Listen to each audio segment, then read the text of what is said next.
Hello, everybody. I'm Jill Feeler, and I have Janet Eichhorst here. How are you, Janet? I'm good. Thanks, Jill. How are you? Good. We're on number 26. Beautiful. Woohoo! Yeah.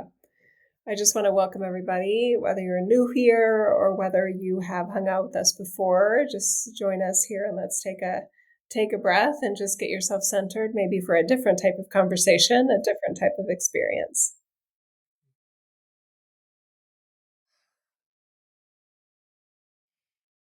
Mm, I love that. Let's have a different type of conversation and a different experience. Yeah, yeah. I really heard you say that. So I'm like, yeah, let's That's do good. that. I have a question for you, Janet. Uh-oh. All right. I'm ready. I Let's don't think see. it's an uh-oh. I think it's a ooh. Um, Oh, what do you think may have been your most exciting reasons to you as a soul to incarnate at this time as Janet? wow. Oh, wow.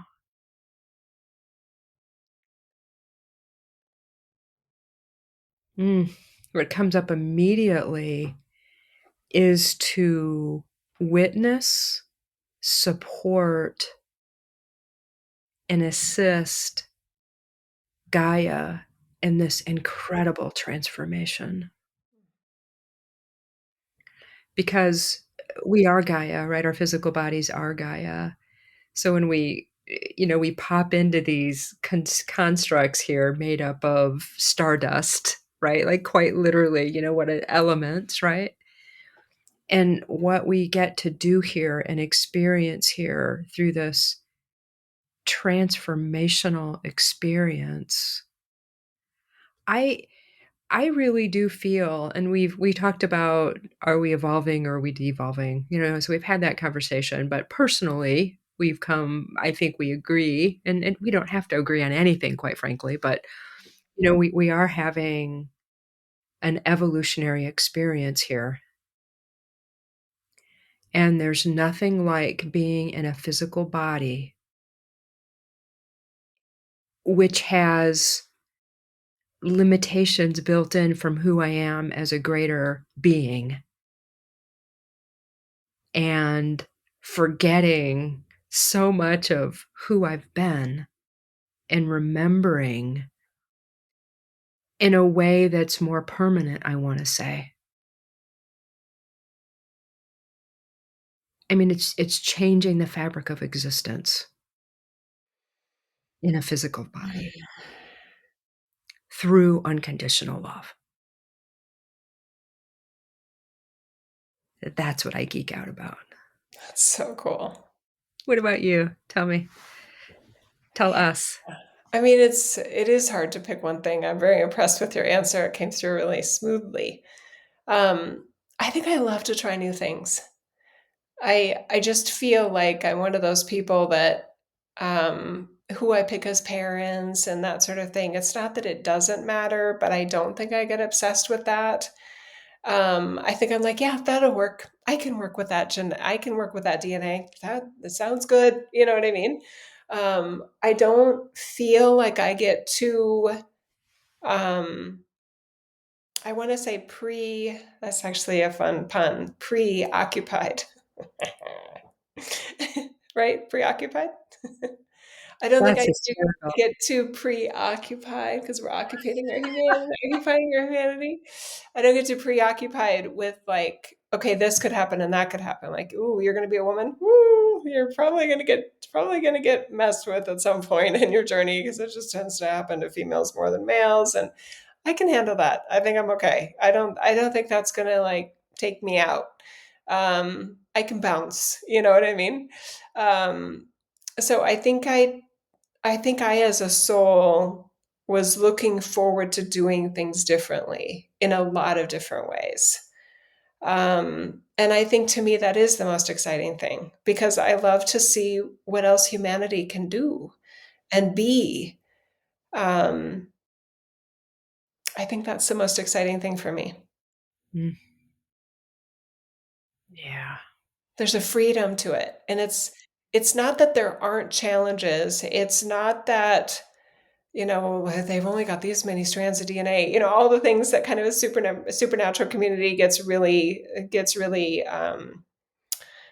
again, kind of preoccupied with, in my estimation. I'm like, but does it matter? I mean, is that good? Like, well, you haven't had your Kundalini awakening yet. You haven't had a dark night of the soul. Do I need to? I don't know if I need to. I think we're good. I think we're okay. You know what I mean? And just really redefining for myself that there's another way to have transcendent experiences and transcendent connection and transcendent ideas Yeah. that are not the norm, that are not, approved by the authorities. You know what I mean? I kind of like that part. And anyway, yeah, I could keep going on, but that I definitely feel that part in my Jill. I say kind of like that part. Like that's And I don't want to trash anybody, right? I mean, I have a client right now who's literally an ordained priest. He's a father in an it's Egyptian Orthodox. It's called Coptic, yeah. Coptic Christian. I'm so friendly with him. I mean, we have such amazing rapport, like siblings. So I'm not intimidated by traditional faith-based institutions or individuals. But I'm also not, overly impressed by it. It doesn't mean anything specific to me.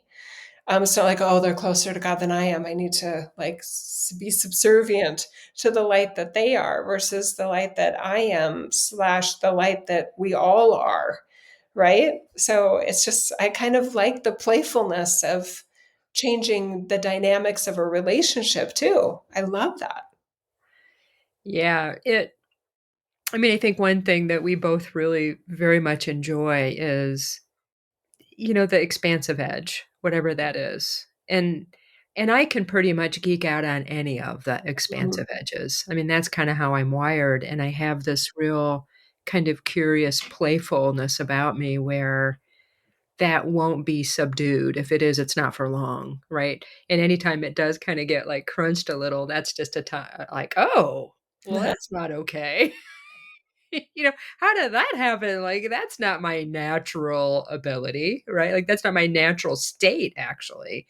Nor do I think it really is of anybody. There's just stuff in the way. But yeah, because I remember I've had many conversations about with friends that I'd be bored, Mhm. if I didn't have some sort of expansive edge, newness, creational ability. And I think we all have this. It's just in our different, in our own ways, how we experience it. And I'm very much into the being as Mhm. well.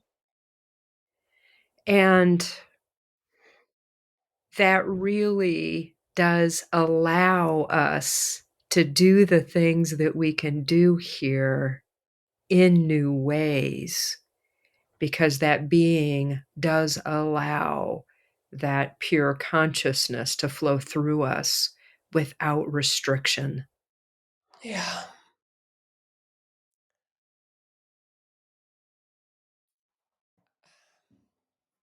I'm gonna be I'm gonna be Here she comes. facetious here a little bit, Janet. Uh, So, who gave yeah. you permission to be that? Me, God, me. It's built in. It's a divine birthright. It's like nobody outside of me. That's for You were sure. raised in a family dynamic where they were like, "Well, Janet's really wise. She's an old soul. We ask Janet for all the answers. She, oh, wise Janet, Janet, of course, has been all knowing, knower since birth. Oh. This child levitated through the house and magic wand made everything clean and did her chores when I turned my back. There was no magical blessing that your family anointed you and told stories about you and how verifiably supernatural and transcendent you are. No, I had a very normal upbringing. Very, very, very normal. Almost too normal, probably, right? Way too normal, And right? what's funny about that is because I mean, I think everybody can relate to this. Like, we've always been who we are to some degree. It's just a matter of how much of it it's on, you know? And it's like that's always been there, that little spark of me. And my friends were, I think I shared this before too. Somebody said, "Well, you always were a deep thinker." And I was like, "Really?" Like I've always had these observational moments where I would share things that people couldn't see. And I could always see them and they were just so normal to me. But in terms of all that other stuff, it's like normal. I struck out at the plate just like everybody else when I played softball.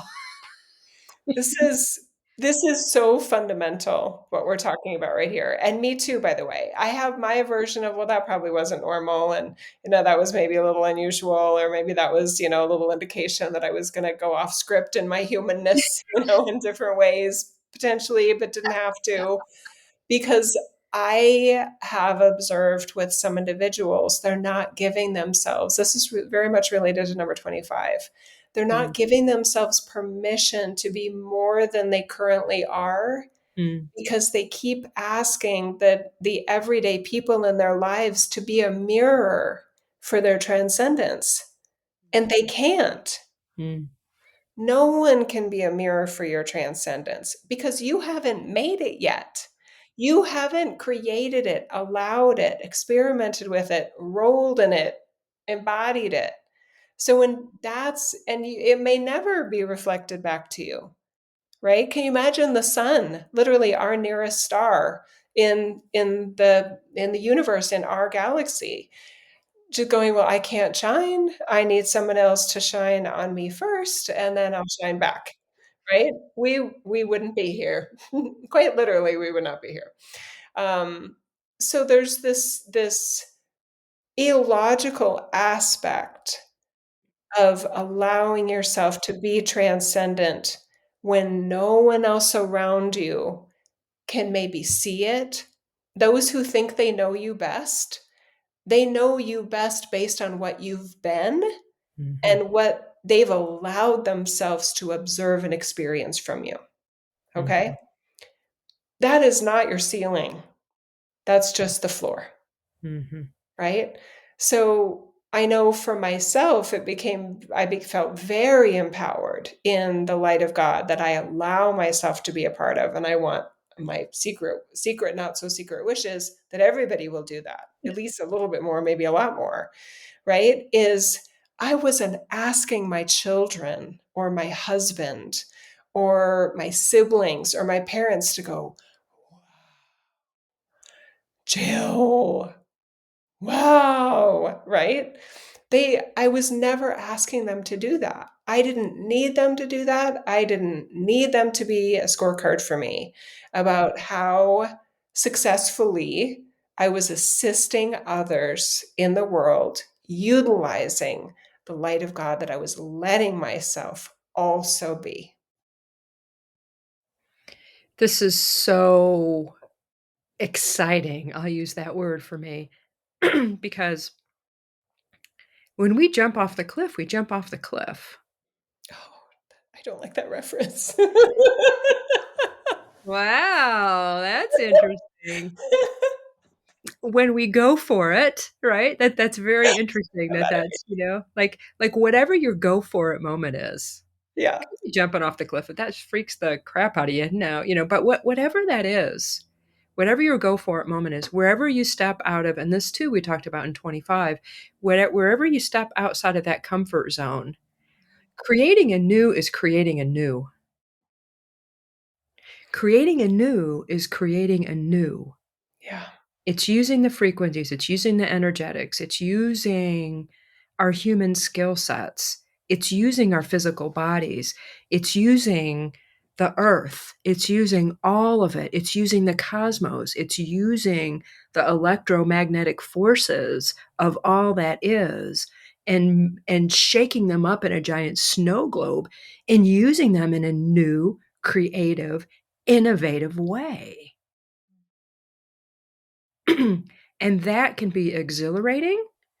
And there's so much programming or so much, I don't even want to say that. It's like, just do it anyway, because and find a way, find your way to honor that, celebrate it. And that's that slight little flip in perception. Mhm. All it takes most times. And sometimes I got to put on some music. Sometimes I got to dance it out. Sometimes I need to just go take my dog for a walk. Sometimes I need to go put my feet on the earth.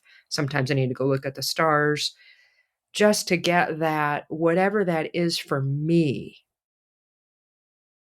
to, it really is a form of giving myself permission, getting out of my own way, and not trying to recreate who I've been, but Mm. be who I can be.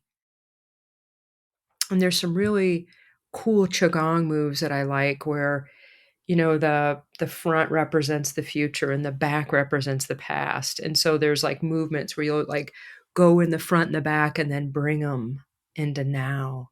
Hmm. And it's so beautiful because that's what it is. It's sort of like I'm kind of bringing my future self here and integrating my past all at once, right here. And from that can come these creative sparks, this inspiration that come directly from the source that we are and can't not be. Hmm. And they're uniquely an expression of me. Nobody else can have that expression. They can try to copy it, but it won't be the same. Even if they do the exact same thing I'm doing, Yeah. it's not the same. It doesn't have kind of my soul signature on it.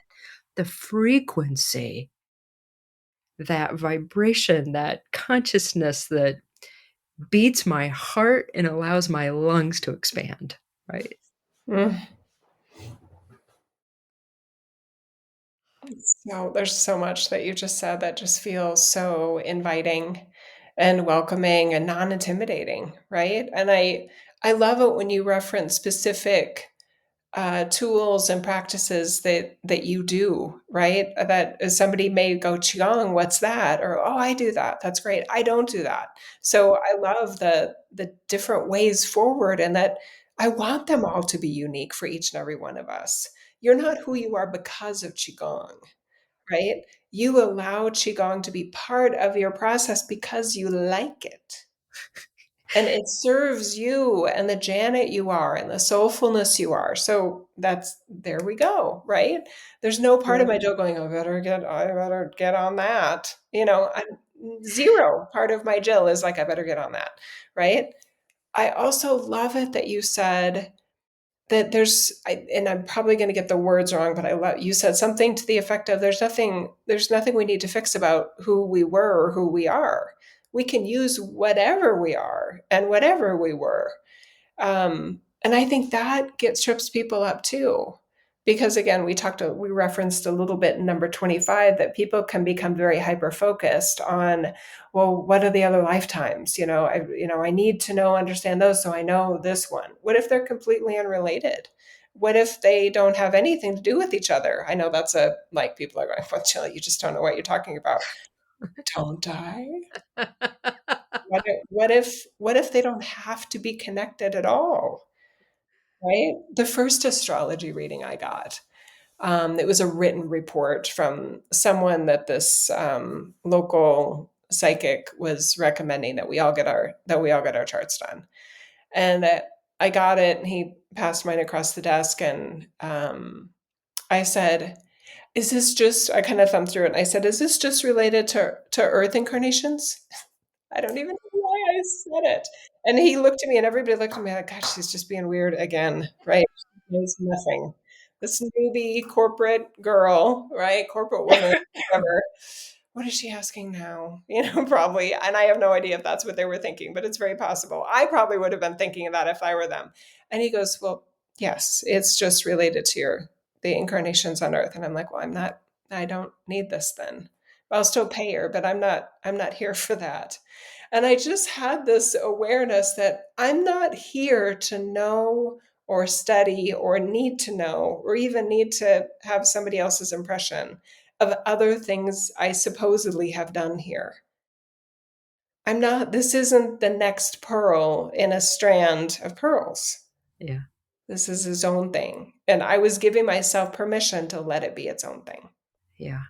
And some of what she said actually was good. I did read it later.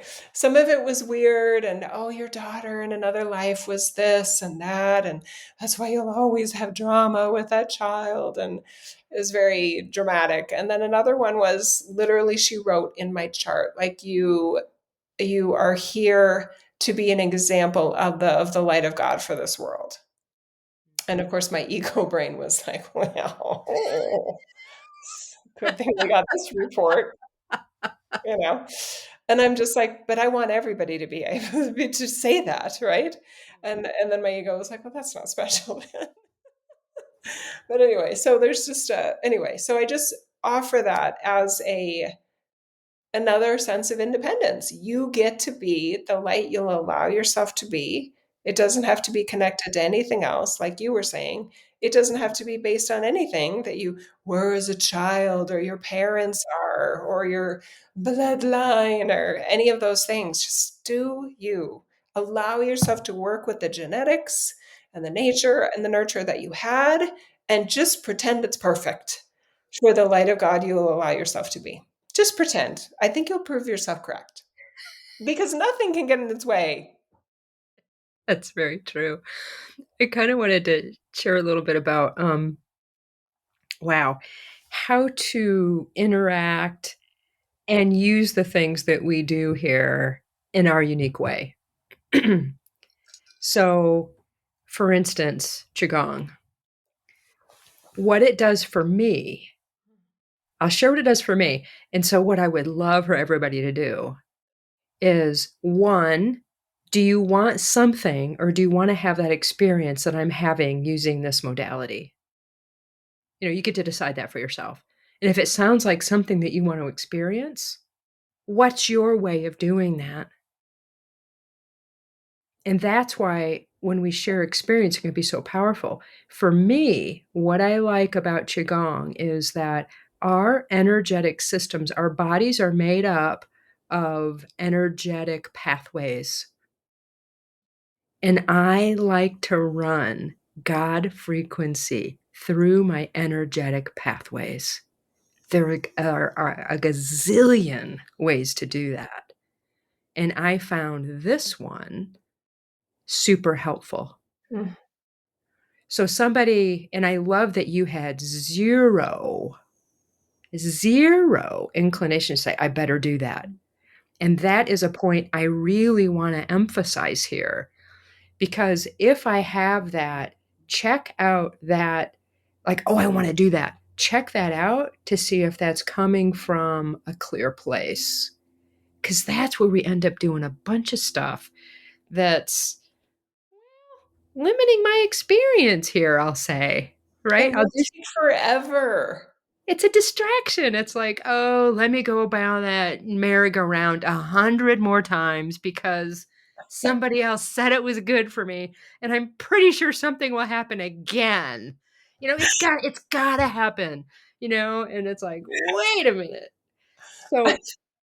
So I'm inviting in that awareness because it's what my experience is can be yours in your way.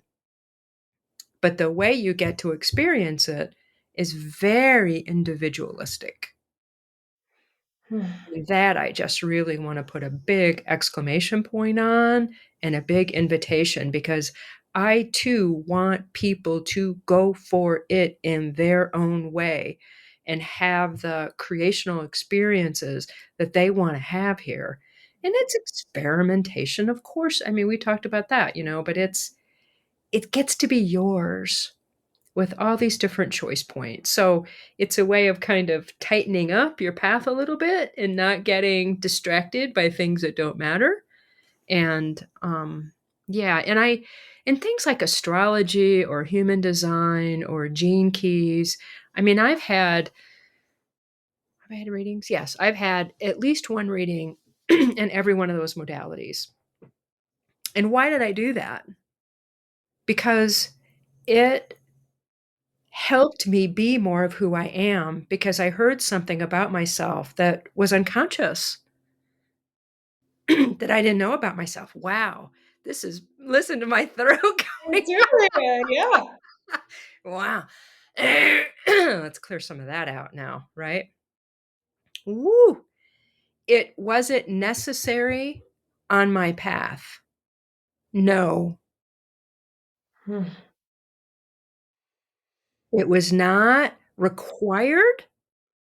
I didn't have to do it. I chose to do it. And sometimes when I have readings with people, it's the heart to heart I get to have with them and the playfulness about it. And I even hate to say that's true, and that's no disrespect to anybody I've had a session with. And it's true for me. It's a way for me to play. It's a way for me to experience somebody else's expansiveness and perhaps step into my own level of expansiveness that somebody else is already embodying. And the information of these modalities has in the past, it may never be helpful again, Hmm. but it does those things that are so normal for me, my skill sets that I can't see because they're so who I am and Hmm. they've been with me my whole life and they're nobody else has them in the way that I do, and some of them are effing brilliant, Hmm. right? They're creational tools. But some of those modalities will reflect some of that back in a very non-egoic way. It's just like, "Hey, did you know this?" And I was like, "Whoa, Hmm. I didn't know that." And then my mind actually, as I said that, I could feel different areas of my brain kinda going, "Whoop, we've got more access now." Because it's vibrational when I get those kind of knowings or awakenings. In astrology, I might have shared this before, but what the heck, I'm gonna share it again. It might have been in one of our earlier ones where when somebody went through my chart, she like 2/3 or 3/4 of the way through, I was like, "Oh, yeah, I did that. Oh, yeah." Like, it was reflecting patterns of behavior that Hmm. I know I had already worked through. I was like, "Oh, yeah." I mean, not completely right, but I mean, it was like telling a story of, something that was it's done, it's completed. And then she got to the some, noticings or some reflections that I hadn't quite, that I had room to grow. And I was just like, "Oh." But that wasn't based on her. That was based on me and using that information to see if it triggered anything or if it excited or if I noticed anything. Yeah. Yep. So, to maintain that level of our own me-ness, our own capital SLS selfness Yeah. when we get readings. And really, if you work with any practitioner and you're not getting more of your capital S selfness on board, why are you going to them? I know. And thank you so much for going down this avenue and inviting us down there with you because it is so relevant, Janet.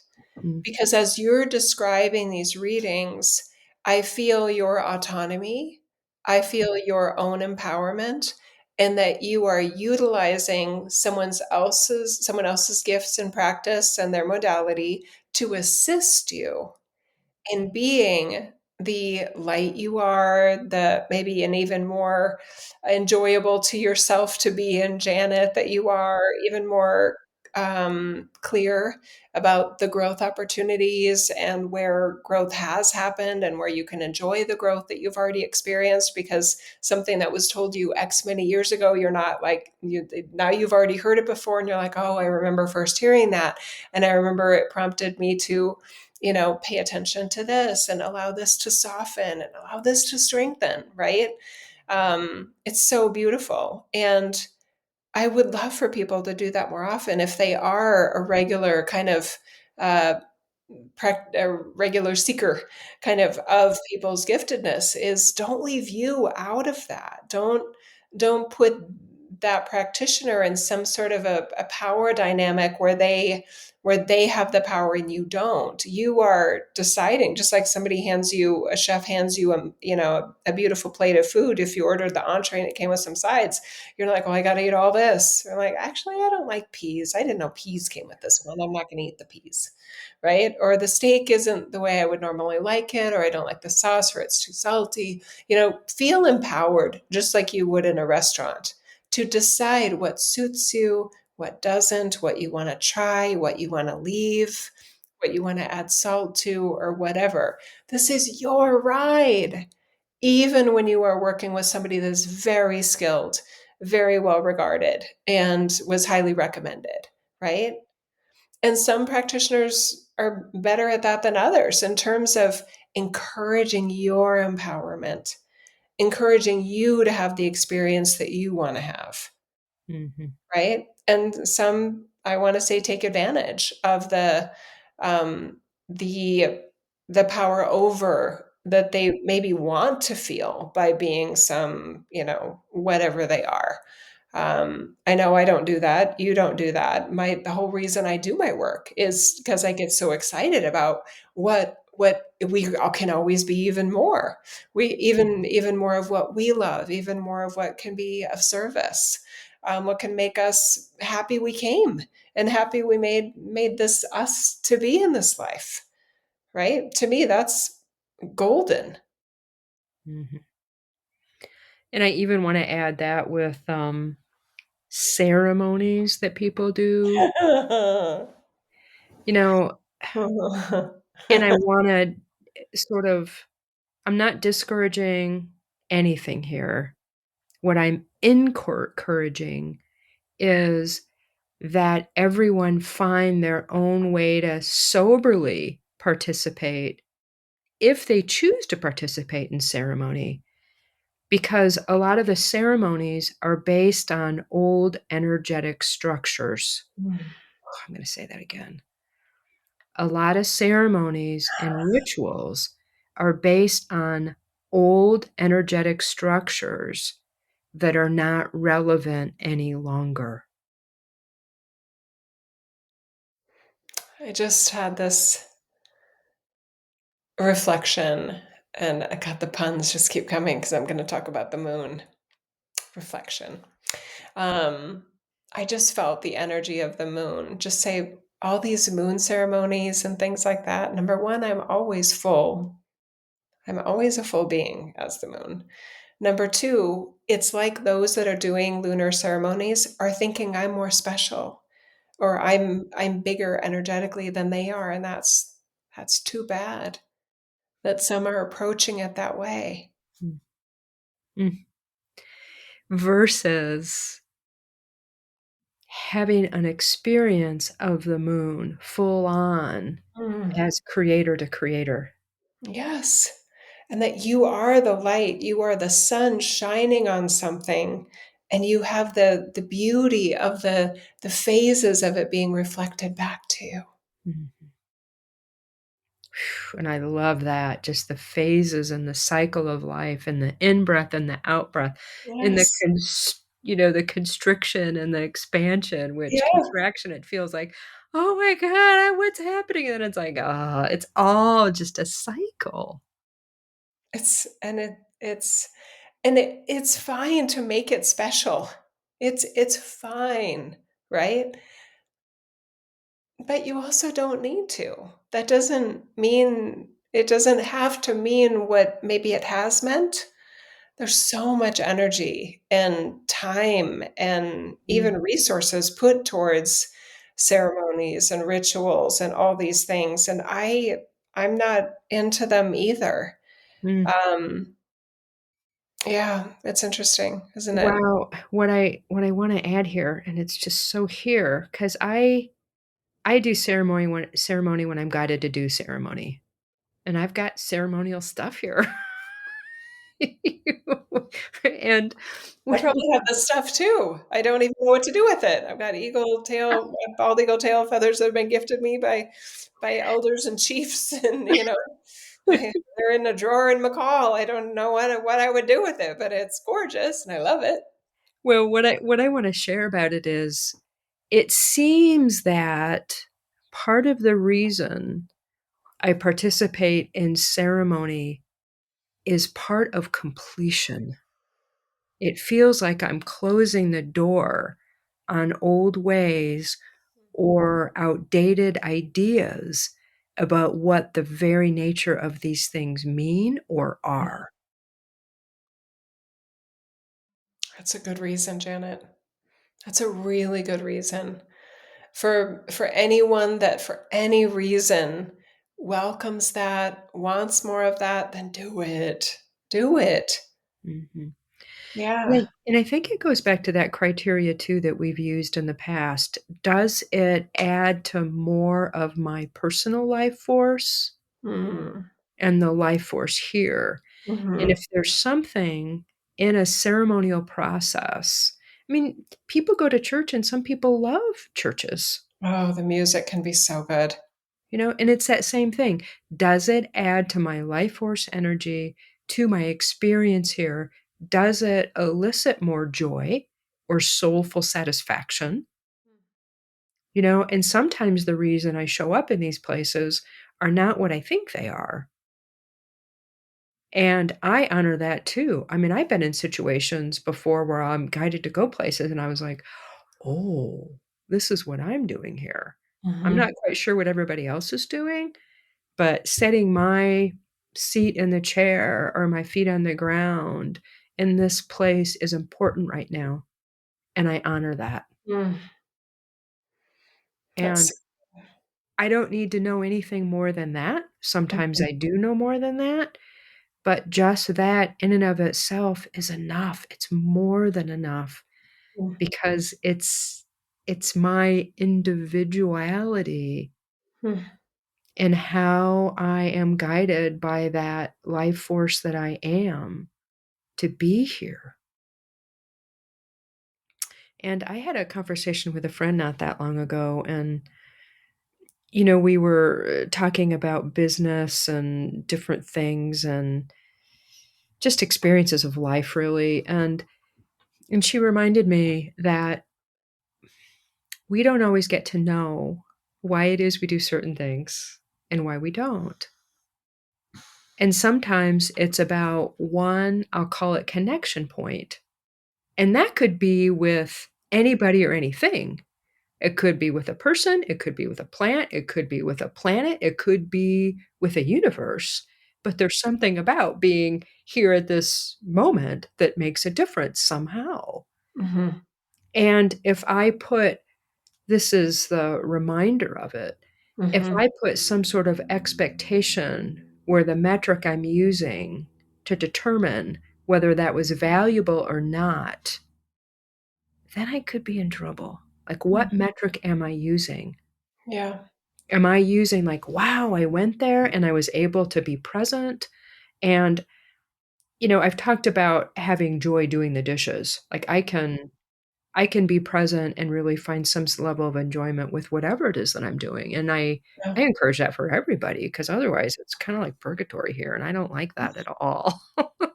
Mhm. It doesn't mean that I like all the tasks that I do as much as I do the others, but so metrics, I wanna bring up the idea of metrics, expectations, and whether I think I'm successful. And, can I live in that level of unknown enough Mhm. that my human mind doesn't need something to grab onto to measure it, to Mhm. prove something.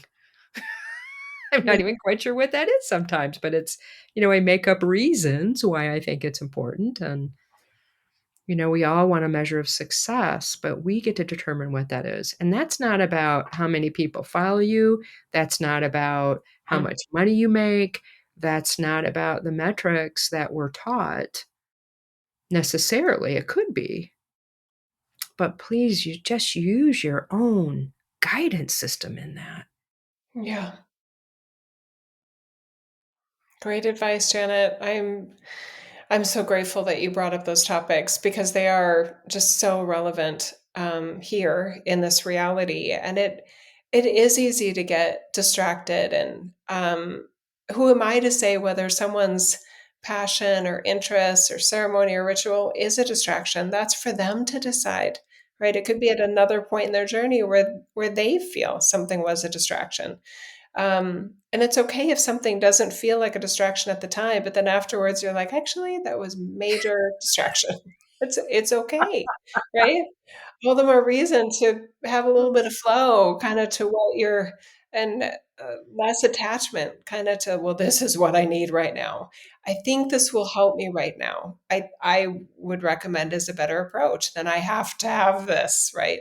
I have to have that ceremony with that person, or I'm never going to be a transcendent being. Um, Well, you that know, urgency, that urgency right there, like, let's put a red flag on that. Anytime that I have an urgency, yeah. like, pause, Well, hit the that's pause button, say, and and maybe even say, "Well, that's not true." Just to see how you respond, right? And so it's like, "Well, you can't say that. Why can't you?" There's what a huge disempowering idea that you can't say to yourself, well, that's definitely not true." Why would "This that be threatening? this is so good." Because you're the one deciding if it's true that you urgently need that or never needed it, already did it in another life, or never did it in any life, and who cares? You never needed to walk on hot fire, never needed to bungee jump, never needed to have a Kundalini awakening or tantric sex or I don't know, the long list of things that's do ayahuasca. You don't, if you want to, if you have to, well, that is definitely not true. This is attachment disengagement course, fast version, right here, right Free, here. free. We've just saved you thousands of dollars, many, many travel points, and possibly lifetimes. Yes. Because the Oh. idea that after someone's life, when they have passed, Mhm. that Mm. somebody, can you imagine somebody in the afterlife? Well, how many times did you do ayahuasca? What? I was a devout Catholic. No, I didn't do ayahuasca. Oh, you really missed out. I can't believe you never did that. Well, there's the line. You can get back in.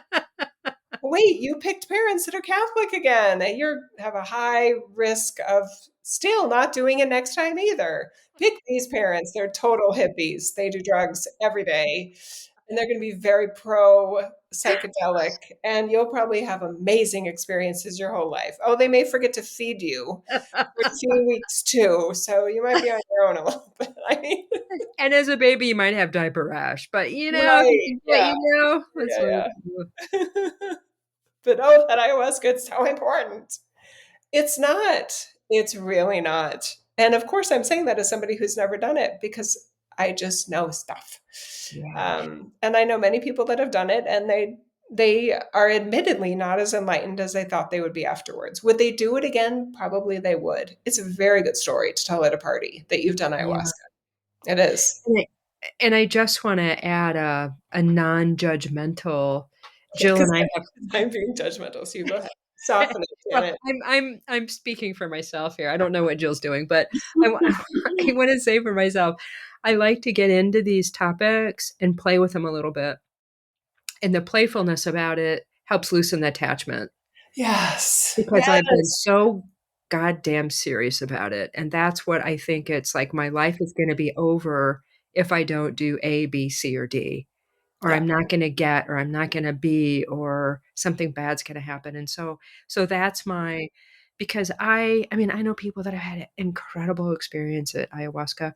I also have worked with a lot of shamans that are curious whether or not they can still serve it because of all the distortion associated with it, so I help them work through those energetics, right? So it's I don't have judgment about it. My whole thing is be who you are. And if you're doing it for the love of the experience, have Hmm. at it. Because we get to do that here too. You know, Yes. if you want to feel the exhilaration of jumping out of a plane and you Yeah. just wanna see. I mean, I think I probably do. I haven't done that yet, skydiving, Mm. skydiving, but I think that would be a really cool experience. Yeah. Mm, you I know? I definitely, and speaking of the whole, and I know we're wrapping up here, the whole kind of template you brought in and what you're most excited about being here, I definitely have an aversion Mm, of, "Oh, I did this and you have to do it too." mm, I don't wanna promote FOMO. There are so fear of missing out. There are so many opportunities here that when I do something, when I've been to Egypt, if somebody is called to Egypt, mm. that's great, but I'm not trying to instill a call, and I will, like, "Oh my gosh, the African safari, that was a great trip. I'm so glad we did it." But I'm not like, "You have to do it." I mean, I don't like that. I feel like it's really disrespectful, it's dishonoring, it's highly presumptuous, and it's not true. They don't have to do it. They Yeah, don't It doesn't promote ease, it promotes dis-ease. Yeah. life is not about ticking stuff off of a resume or an experience, it It's can be if you have a bucket list of things that your soul is just calling out to do, that's Mhm. different. Yeah.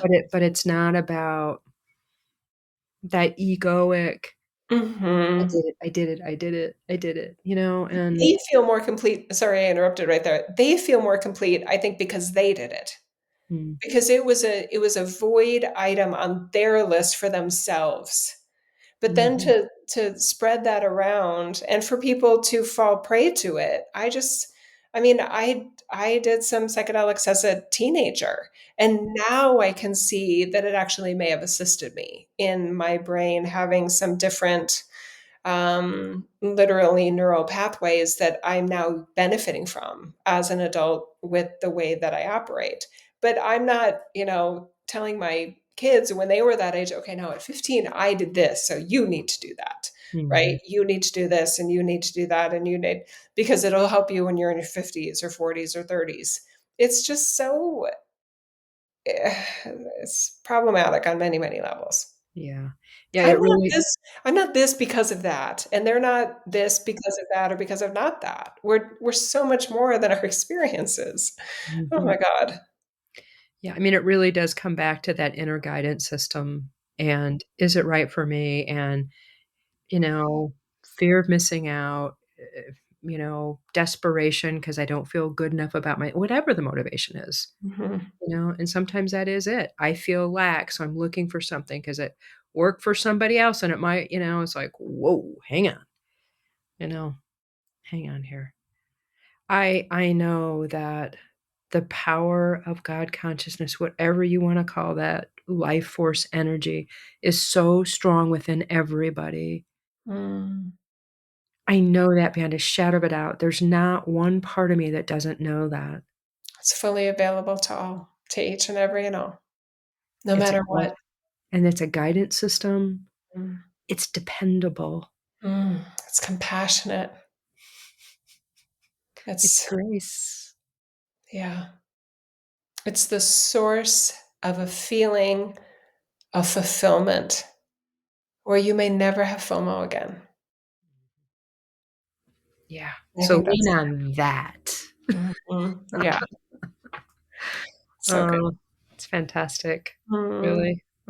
So much love for everybody. I do. I just have a really beautiful heart feeling for everybody and just appreciation for you listening or watching and what we get to create here in the bigger field, I'll say, just by our very participation. Mm. Thanks, everybody. Thanks for liking if you liked it. Thanks for subscribing if you haven't. Thanks for sharing it with others. I hope that Janet and I are doing this in a way that is very approachable. We're not fussy in terms of using fancy, flowy language that's in some metaphysical dictionary that you need to look up. I mean, we're intentionally trying to make this accessible because it is accessible, right? Yeah. So to me, they're just good ideas. They're good ideas that may help someone get out of their own way, that may help someone feel closer to God, that may help someone feel more completeness in themselves. So they're not chasing and not seeking in a way that takes them away from the light that they are to a sense of light outside themselves. I think that's a really big improvement for a lot of people in this incarnation and this reality at this time. So Yeah. Thanks for expressing that, Joe. you're welcome. Beautiful. All right. Bye, Till next time, everybody. everybody. Bye. Thanks, Janet. Thanks.